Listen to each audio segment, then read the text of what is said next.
Are you ready? యేసయ్యా, నా విచారములో నీ ఆదరణ నాకు నెమ్మది. ఈ కీర్తన రాసింది ఎవరు అని మనకి తెలియపరచబడాల, కానీ అక్కడ ఉన్న పదాలు, అక్కడ ఉన్న మాటలు, అక్కడ ఉన్న సందర్భం మనకి ఏం తెలియపొస్తుందంటే దావీదు రాశాడని అనేక మంది నమ్ముతారు. ఎవరు రాసిన ఒక అద్భుతమైన కీర్తన. బైబిల్ గ్రంథంలో ఉన్న 150 కీర్తనలు, ప్రతి వాక్యం అద్భుతం. కానీ ఈరోజు మనకిచ్చిన ఆ సందర్భ ప్రకారం ఒక అద్భుతమైన కీర్తన. ఆ కీర్తనాకారుడు ఏమని రాస్తున్నాడు అంటే, దేవా, శత్రులు మా మీదకి వస్తున్నారు, కానీ మేము ఏమీ చేయలేకపోతున్నాం. నీ వైపు మేము తిరుగుతున్నాం, అయినా నువ్వు కూడా మౌనంగా ఉంటున్నావేంటి? నువ్వు కూడా ఏ కార్యము చేయట్లేదేంటి? అప్పుడు ఆ కీర్తనాకారుడు రాస్తున్నాడు, తండ్రి, యెహోవా ప్రతీకారము చేసే దేవా, యెహోవా ప్రతీకారము చేసే దేవా. మేము రీపే చేయలేము, కానీ నువ్వు రీపే చేయగలిగిన దేవుడవయ్యా. తండ్రి, ప్రజలు ఏమంటున్నారంటే వీళ్ళ దేవుడు వీళ్ళని పట్టించుకోడు, వీళ్ళ దేవుడు చూసి చూడనట్టు వదిలేస్తున్నాడు. తండ్రి, విధవరాండ్లను వారు వచ్చి పాడు చేస్తున్నారు. అయ్యా, తండ్రులు లేని బిడ్డలు, తల్లిదండ్రులు లేని బిడ్డలు అయ్యా పతనములోనికి వెళ్ళిపోతున్నారు. ప్రభువా, దేవుడు మమ్మల్ని మర్చిపోయాడా అన్నట్టు ఉందయ్యా. మా స్థితి అలా మారిపోయింది. మేము ఎలాగున్నాము అంటే కాలు జారిన స్థితిలో ఉన్నాం. ఇక కాలు జారిపోతుంది అనుకున్నాం, కానీ నీ కృపచేత మమ్ములను బలపరిచి మమ్మల్ని నిలబెట్టావయ్యా. అయ్యా, నీకు మహిమయ్యా. అంత మట్టికే కాదు తండ్రి, మా అంతరంగమంతా విచారముతో నింపబడింది, కానీ నీ ఆదరణ మాకు నెమ్మది ఇచ్చింది. యెహోవా మాకు ఎత్తైన కోట, నువ్వు మాకు ఎత్తైన కోట, నువ్వే మా ఆశ్రయం, నువ్వే మా ఆదరణ. కీర్తనల గ్రంథం 94వ కీర్తన 1 నుండి 23 వాక్యాలు మనందరం కలిసి చదువుకుందాం. యెహోవా ప్రతీకారము చేయు దేవా, ప్రతీకారము చేయు దేవా, ప్రకాశింపుము. భూలోక న్యాయాధిపతి లెమ్ము, గర్విష్ఠులకు ప్రతిఫలమిమ్ము. యెహోవా, భక్తిహీనులు ఎంతవరకు ఉత్సహించుదరు, భక్తిహీనులు ఎంతవరకు ఉత్సహించుదరు. వారు వదరుచు కఠోరమైన మాటలు పలుకుచున్నారు, దోషము చెయ్యి వారందరూ బింకములాడుచున్నారు.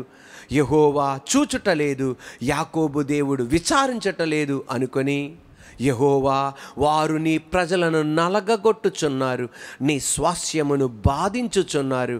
విధవరాండ్రులను పరదేశులను చంపుచున్నారు, తండ్రి లేని వారిని హతము చేయుచున్నారు. జనులలో పశుప్రాయులారా, దీనిని ఆలోచించుడి. బుద్ధిహీనులారా, మీరెప్పుడు బుద్ధివంతులవుదురు? చెవులను కలగజేసిన వాడు వినకుండునా, కంటిని నిర్మించిన వాడు కానకుండునా? అన్యజనులను శిక్షించువాడు, మనుషులకు తెలివి నేర్పువాడు దండింపక మానునా? నరుల ఆలోచనలు వ్యర్థమని యెహోవాకు తెలిసి ఉన్నది. యెహోవా, నువ్వు శిక్షించువాడవు, నీ ధర్మశాస్త్రమును బట్టి నువ్వు బోధించువాడు. ధన్యుడు భక్తిహీనులకు గుంట త్రొవ్వ బడు వరకు, నీతిమంతుల కష్టదినములను పోగొట్టి వారికి నెమ్మది కలగజేయుదువు. యెహోవా తన ప్రజలను ఎడబాయువాడు కాడు, తన స్వాస్యమును విడనాడువాడు కాడు. నీతిని స్థాపించుటకై న్యాయ తీర్పు జరుగును, యథార్థ హృదయులందరూ దానిని అనుసరించెదరు. దుష్టుల మీదకి నా పక్షమున ఎవడు లేచును, దోషము చెయ్యి వారికి విరోధముగా నా పక్షమున ఎవడు నిలుచును? యెహోవా నాకు సహాయము చేసి ఉండని ఎడల నా ప్రాణము శీఘ్రముగా మౌనమందు నివసించియుండును. నా కాలు జారినని నేను అనుకొనగా, యెహోవా నీ కృప నన్ను బలపరచుచున్నది. నా అంతరంగమందు విచారములు హెచ్చగా, నీ గొప్ప ఆదరణ నా ప్రాణమునకు నెమ్మది కలుగజేయుచున్నది. కట్టడల వలన కీడు కల్పించు దుష్టులు పరిపాలనతో నీకు పొంద కలుగునా? దుష్టులు నీతిమంతుల ప్రాణము తీయుటకై వారి మీద పడుదురు, దుష్టులను నిర్దోషులకు మరణము విధించుదురు. యెహోవా నాకు ఎత్తైన కోట, నా దేవుడు నాకు ఆశ్రయ దుర్గము. ఆయన వారి దోషము వారి మీదకి రప్పించును, వారి చెడుతనమును బట్టి వారిని సంహరించును. మన దేవుడైన యెహోవా వారిని సంహరించును. హల్లెలూయా. నా పక్షాన ఎవరు నిలబడతారయ్యా? నా కొరకు ఎవరు నిలబడతారయ్యా? ఎవరు సహాయం చేస్తారయ్యా? దేవుడు మర్చిపోయాడు, యాకోబు దేవుడు వీళ్ళని పట్టించుకోడు అనుకుంటుండగా కఠోరమైన మాటలు పలుకుతున్నారయ్యా. దేవా, నువ్వే నా ఎత్తైన కోటవి, నువ్వే నా ఆశ్రయ దుర్గమి, నువ్వే నాకు సహాయం చేస్తావు. నా అంతరంగమందు విచారములతో నింపబడగా నీ ఆదరణ నాకు నెమ్మది కలుగజేయుచున్నది. When anxiety was great with in me, your consolation brought me joy. మళ్ళా చూడండి, when anxiety was great with in me, your consolation brought me joy. Anxiety అంటే విచారము, ఆందోళన, గందరగోళం, భయము, సంతృప్తి లేని స్థితి, ఇవన్నీ పర్యాయ పదాలు అన్నమాట యాంగ్జైటీకి. నేను ఆందోళనగా ఉన్నప్పుడు అయ్యా నీ ఆదరణ నాకు నెమ్మది ఇచ్చింది. ఆదరణ అంటే అయ్యా ఏడకు, దేవుడు తోడు ఉంటాడు అన్న మాత్రమే కాదు, నేను నీకు తోడే ఉంటాను అన్న ఆదరణ అది మాత్రమే కాదు. వ్యక్తిగతంగా నువ్వు నా దగ్గరికి వచ్చావయ్యా, నువ్వు నన్ను దర్శించావయ్యా, నీ వాక్కు చేత నన్ను దర్శించావయ్యా, నీ మాట చేత నన్ను దర్శించావయ్యా, స్వప్నాల ద్వారా ఆదరించావయ్యా, నీ వాక్కు చేత నన్ను ఆదరించావయ్యా, శుక్రవారం వాక్య పరిచయలో నన్ను ఆదరించావయ్యా, ఆదివారం ప్రసంగంలో నువ్వు ఆదరించావయ్యా, వాక్య పరిచర్యలో నువ్వు నన్ను ఆదరించావయ్యా. ఆ ఆదరణే నాకు నెమ్మది కలుగజేసిందయ్యా. లేదు, నా దేవుడు నాకు కార్యం చేస్తాడు. Praise the Lord. ఒక రోజున హైదరాబాద్ నుండి ఒక ఫోన్ కాల్ వచ్చింది. ఆమె ఫోన్ చేసి ఇలాగంది, పాస్టర్ గారు చార్లీ గారేనా? అవునమ్మా అనగానే ఆమె చెప్పిన మాట, పాస్టర్ గారు నేను ఆంధ్రాలో ఉండేదాన్ని, కానీ నేను నా భర్త ఇద్దరు మగపిల్లలం బతకలేక హైదరాబాద్కి వచ్చాం. హైదరాబాద్లో ఒక అపార్ట్మెంట్లో వాచ్మ్యాన్గా ఉంటున్నాం. నా భర్త వాచ్మ్యాన్గా ఉంటున్నాడు. అలాగే ఆ అపార్ట్మెంట్ చాలా పెద్ద అపార్ట్మెంట్, గొప్ప వాళ్ళు గనులు ఉంటారు. అలాంటి అపార్ట్మెంట్లో మేము ఉంటున్నాం. బహు డబ్బు కలిగిన వాళ్ళు ఉంటారు. అటువంటి అపార్ట్మెంట్లో మేము ఉంటున్నాం. ప్రశాంతంగా ఉంది. కానీ నా భర్త భయంకరమైన తాగుబోతు, తిరుగుబోతు. ఈ ప్రపంచంలో ఏ పాపం ఉందో అది ప్రతి పాపమును అనుభవించేవాడు. అటువంటి వాడు నా భర్త.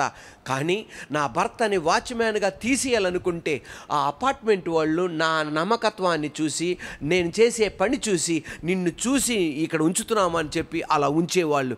అలాగే నేను ఉంటున్నా. కానీ జరిగింది ఏంటంటే, నా భర్త ఇలాంటోడు అయినా నా ఇద్దరు మగపిల్లలు అమ్మయ్యా వాళ్ళన్న ఒక దారికి వస్తే నేను ప్రశాంతంగా ఉంటాను అనుకున్నా. నా పెద్ద కుమారుడికి 20 సంవత్సరాలు, నా చిన్న కుమారుడికి 16 సంవత్సరాలు. 20 సంవత్సరాల నా కుమారుడు ఏం చేస్తున్నాడు తెలుసా? 38 సంవత్సరాల వివాహమై 2 బిడ్డల తల్లిగా ఉన్న ఆమెను ప్రేమించాడు. వాళ్ళ భర్త వదిలిపెట్టేసి వెళ్ళిపోయాడు. ఆమె కూడా నా కుమారుడిని ప్రేమిస్తుంది. ఏంట్రా ఇది? ఎవరినన్నా ప్రేమిస్తే ఒక అర్థం ఉండాలి. నువ్వు దేవుని వాక్యం విని, మనం దేవుణ్ణి నమ్ముకొని ఎలాంటి కార్యమా మనం చేసేది? ఇలాంటి పాపిష్టి పనులు మనం చేయకూడదు అంటే నా కుమారుడు వినడు. ఏమన్నా చెప్తుంటే తన తల గోడకేసి కొట్టేసుకుంటున్నాడు. ఏమన్నా చెప్తుంటే నేను చచ్చిపోతాను అంటున్నాడు.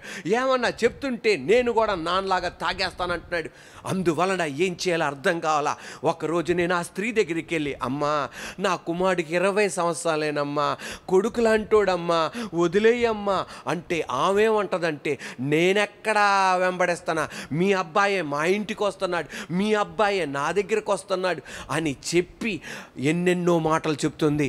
ఆమె నాటకాలు వేస్తుందో, నా కుమారుడు నాటకాలు వేస్తున్నాడో, ఎవరు నటిస్తున్నారో నాకేమీ అర్థం కావట్లా. ఇటువంటి టైంలో ఏంటి దేవా నా జీవితం?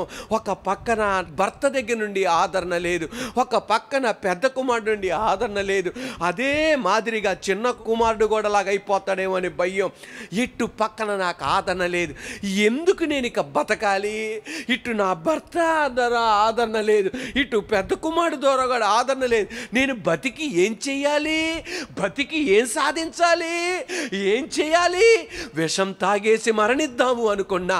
అప్పుడు యూట్యూబ్లో ఒక వాక్యం చూసా. అది ఏంటి తెలుసా? మీ గురించి నాకు తెలియదు, కానీ ఒక వాక్యం ఏంటి తెలుసా? నా పేరు తెలుసు కానీ నా స్టోరీ మీకు తెలియదు, నా పేరు మీకు తెలుసు కానీ నా స్టోరీ తెలియదు.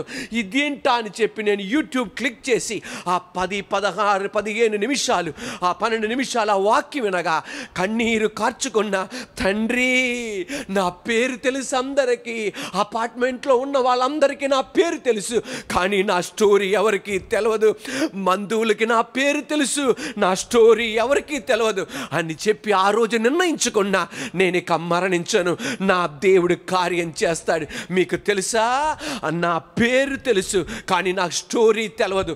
ఆ వాక్యము ద్వారా అంతరంగమందు విచారణతో నింపబడిన ఆ తల్లికి దేవుని వాక్యం ఆదరణగా నిలబడటం వలన ఆమెకి నెమ్మది కలిగింది. ఆమె చెప్తున్న మాట, హల్లెలూయా, హల్లెలూయా, హల్లెలూయా. ఈరోజు నేను చెప్పనా, మందిరములు ఈ రోజున మీరు ఇంట్లో వాక్యం వినొచ్చు, కానీ మందిరములోనికే వచ్చి ఎందుకు వాక్యం వింటున్నారు? కాదు, దేవుని మందిరములో ఒక ప్రత్యేకత ఉంది, దేవుని మందిరములో శక్తి ఉంది, దేవుని మందిరములో ఆదరణ ఉంది. ఒక ఆంటీ గారు అంటున్నారు, దేవుడు ఆమెతో అన్నాడంట, ఊరంతా తిరుగుతావు కానీ నా మందిరానికి వెళ్ళి వాక్యం వినడానికి నీకు కష్టమా? పెళ్ళిళ్ళకి వెళ్ళిపోతావు, బట్టల షాప్కి వెళ్ళిపోతావు, అక్కడికి వెళ్ళిపోతావు, కానీ నా మందిరంలోకి వెళ్ళడానికి నీకు ఇబ్బందా? మందిరంలోకి వెళ్ళడానికి భయమా? వివాహంలో అక్కడ జనాలు ఉంటారు, బట్టల షాపులో జనాలు ఉంటారు, కానీ నా మందిరములో బహుజనాలు ఉంటారు, అంటే నీకు అది భయమా? లేదు లేదు దేవా, తండ్రి, నేను తీసుకోవాల్సిన జాగ్రత్తలు తీసుకుంటా, నీ మందిరంలో నాకు ఆదరణ ఉందయ్యా. ప్రైజ్ ద లార్డ్, హల్లెలూయా. అపోస్తలుడైన పౌలు ఒక ఓడరేవు నుండి మరొక ఓడరేవుకి వెళ్తున్నాడు. భయంకరమైన తుఫాను. ఆ తుఫానులో ఇక అయిపోయిందిరా అనుకున్నాడు. ఇక అయిపోయింది అనుకుంటే అయిపోయింది అని కాదు, అయిపోయాడు అంతేకా. అటువంటి పరిస్థితిలో ఉన్నారు. కెప్టెన్, ఓడ నడిపించే నావికుడు ఉన్న సామాగ్రి మొత్తం సముద్రంలో పడేస్తున్నారు. దాదాపు 276 మంది పాసెంజర్లు ఉన్నారు. అంతరంగములో విచారం, అంతరంగములో గందరగోళం, అంతరంగములో వేదన, అంతరంగములో భయం, అంతరంగములో కలవరం. అటువంటప్పుడు దేవుడు ఒక దేవదూతను పంపించి నీకు కానీ నీతో ప్రయాణం చేసే వారికి కానీ ఎవరికి కూడా మరణము జరగదు, ప్రతి ఒక్కళ్ళు క్షేమంగా ఒడ్డుకెళ్ళబోతున్నారు. తన అంతరంగమందు విచారమందు దేవుని ఆదరణ నెమ్మది కలిగించింది. తుఫాను ఆగల, అలలు ఎగసి ఎగసి వస్తున్నాయి, కానీ అంతరంగములో ఒక నెమ్మది. అలాగే దేవాది దేవుడు ఓడ మొక్కలైపోయినా క్షేమంగా ఆదరికి తీసుకువెళ్ళగలిగాడు. నజరేయుడైన యేసయ్య అధికారం గల నామములో నువ్వు శుక్రవారం వాక్యం వింటుండగా, ఆదివారం వాక్యం వింటుండగా బహిరంగ తుఫాన్ అంటే అక్షరాల నీ కంటితో ఆ గాలి ఏమి చూడకపోవచ్చు, ప్రకృతి సంబంధమైన తుఫాన్ కాకపోవచ్చు, కానీ నీ హృదయములో తుఫాన్ ఉందే, నీ ఇంటిలో పిల్లల ద్వారా తుఫాన్ ఉందే, ఆర్థిక తుఫాన్ ఉందే, స్నేహితుల ద్వారా, మాటల ద్వారా, నిందల ద్వారా, అపహాసము ద్వారా తుఫాన్ ఉందే. ఈ తుఫాను మధ్యలో దేవాది దేవుడు నీతో వాక్కుతో మాట్లాడతాడు. పక్కనున్న పరిస్థితులు ఏ మార్పు రావు, కానీ ఆయన ఆదరించాడు గనక, నీ అంతరంగ ముందు విచారములో ఉన్నప్పుడు ఆదరించాడు గనక నీకు గొప్ప నెమ్మది ఉంటుంది. ఎప్పుడైతే వాక్యం వింటున్నప్పుడు నీ అంతరంగములో నెమ్మది కలుగుతుందో దానికి అర్థం నీ బహిరంగ పరిస్థితికి అతి త్వరలో నెమ్మది కలుగుతుంది అని. చప్పట్లు కొడుతూ దేవుని స్తోత్రం చెల్లిద్దాం. హల్లెలూయా. మళ్ళా చెప్తున్నాను, వాక్యం వింటుండగా నీ అంతరంగములో నెమ్మది కలిగింది అంటే నీ ఆర్థిక పరిస్థితిలో ఒక నెమ్మది కలగబోతుంది, ఒక అభివృద్ధి కలగబోతుంది, స్వస్థత కలగబోతుంది, విడుదల కలగబోతుంది. అది ఎంత మరణకరమైన రోగమైనా కుక్కిట వేలుతో ప్రకలింపబడి నీకు స్వస్థత కలుగును గాక. Praise the lord. Hallelujah. Abraham, Sarah లోతుని తీసుకొచ్చారు. ఎంతగా అభివృద్ధి పరిచారంటే మనోడు కదా అని చెప్పి అంతగా అభివృద్ధి పరిచాడు. కానీ శివరాఖరికి మొత్తం తీసుకుని వెళ్ళిపోయాడు. ఎంత భక్తుడైనా, ఎంత పరిశుద్ధుడైనా, ఎంత వాక్యం విన్నవాడైనా ఈ లోకంలో బతకడానికి కొన్ని కావాలి. మొత్తం తీసుకెళ్ళిపోయాడు. ఇదేంటా అని తెల్లమొఖం వేసుకున్న అబ్రహాం అంతరంగంలో విచారం. నా భార్యకి ఎలాగా, ఇంతమంది సేవకులు ఉన్నారు, ఇలాగ అన్నం పెట్టేది ఎలాగా, మిగతా అన్నీ ఎలా? అంతరంగంలో విచారం, అంతరంగంలో వేదన. అటువంటప్పుడు దేవుడు అతని భుజం తట్టి ఒక అద్భుతమైన మాట అంటాడు. Abraham, I am your shield and I am your reward. Abraham, నేను నీకు డాలును, అత్యధికమైన బహుమానమై ఉన్నా. ఆ వాక్కు అతని అంతరంగ విచారములో ఆదరణ ఇచ్చి అతనికి నెమ్మది కలిగించింది. అప్పటికి ఆ క్షణంలో పరిస్థితులు ఏం మారలా. కొన్ని రోజులు పరిస్థితి మారలా, కొన్ని నెలల పరిస్థితి మారలా, కొన్ని సంవత్సరాలు మారలా. కానీ పచ్చదనాన్ని చూసిన వెళ్ళినవాడు ఎండిపోయి సోదోమ గొమొర్రా పట్టణం అగ్ని గంధకములతో బూడిదిగా మారి ఈ రోజు కూడా పరిస్థితి అలాగుంటే అబ్రహాం పరిస్థితిని నా దేవుడు పచ్చిక బయల్లో నడిపించాడు. Praise the lord. హల్లెలూయా. అది ఆయన వాక్కులో ఉన్న పవర్. ఆమేన్.